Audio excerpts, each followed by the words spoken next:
Hello, this is a review. I haven't seen a review for this bike, but it's a Motobecane um, Hal Boost Pro that I just picked up from bikesdirect.com. I was looking for reviews on this bike, but I couldn't find one. I saw some on the Hal 6, which is an older model, but I just got this bike. It's August of 2018. So I haven't seen a review for this. So I got the bike for $1,700, shipped to the door, no tax, free shipping. The ordering site was pretty easy.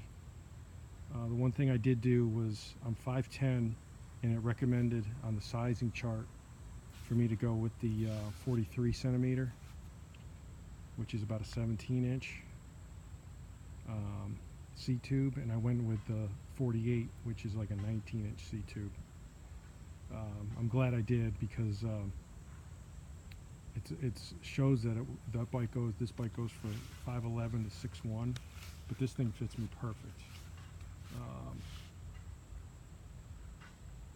Yeah, I'm glad I went with the bigger size. I usually ride bigger bikes anyway. I'm kind of in between sizes, so I like the larger top tube. I don't feel so cramped. I'm either a big person on a 17 or a smaller person on a 19, and 19 seems to fit me better, especially with today's stems being a little bit shorter on the bikes now. I remember when they were 130 on everything. Now they're down to about 65, 75, somewhere in there. This came with a 90. I switched the stem out to a specialized stem that I had on another bike, and a specialized seat post and a specialized seat. The seat was a WTB that came on it. The seat post was the only thing that was it was okay weight-wise. It was, fine. It's about the same weight as this, but I like the way this clamp sets up a little bit better. So I just figured I'd match up the other parts as well. The seat was a little odd feeling. It's not really a smooth top. It's got kind of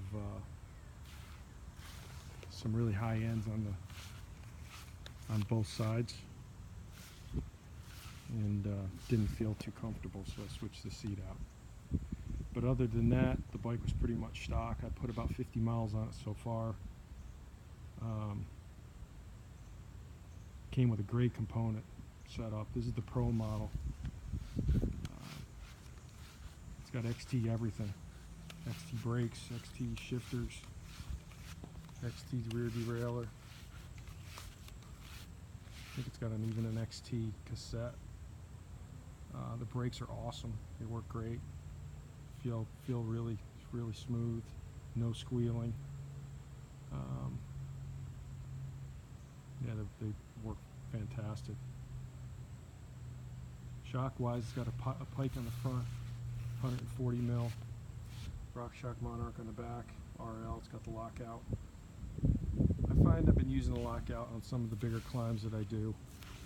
It's kind of like a cross-country trail ride that I do, probably about 16 miles.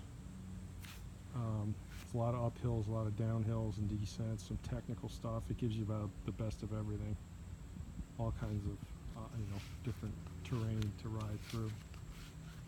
And this thing handles great. It climbs good. I mean, it feels a little heavy.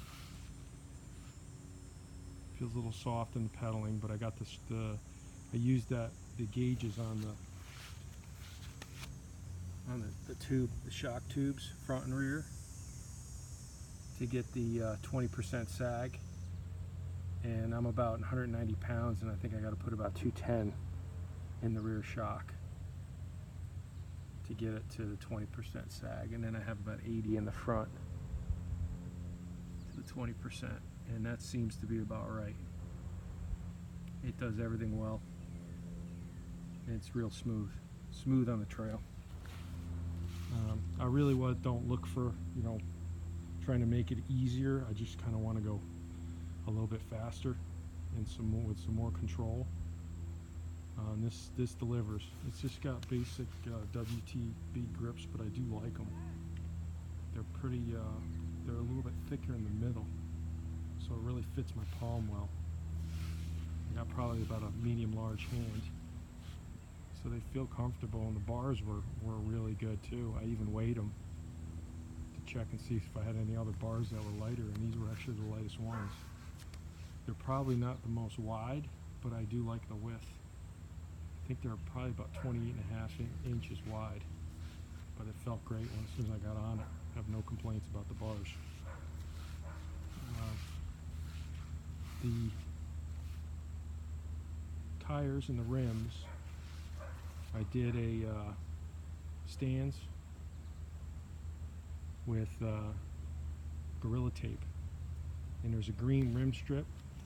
Take the rim strip off, wrap the Gorilla Tape, one piece, about 1 1/4 times around, and it tore pretty easily, and it fit inside the rim pretty easily, and I just really worked it in there with my hand really good, my fingers, and I threw the tire on, put the stands in, and pumped it up, and haven't lost a pound in either one. They sealed up perfect. It's got turbine cranks on it, really stiff, really good cranks. All in all, the bike is high end for $1,699, and it's again shipped to your door. No tax, which is a big thing for me. Criminal what they're doing with these taxes. And I'm really happy with it. So I haven't seen a review on the Hal Boost Pro Motobecane, but this is it. Get yourself one before they run out.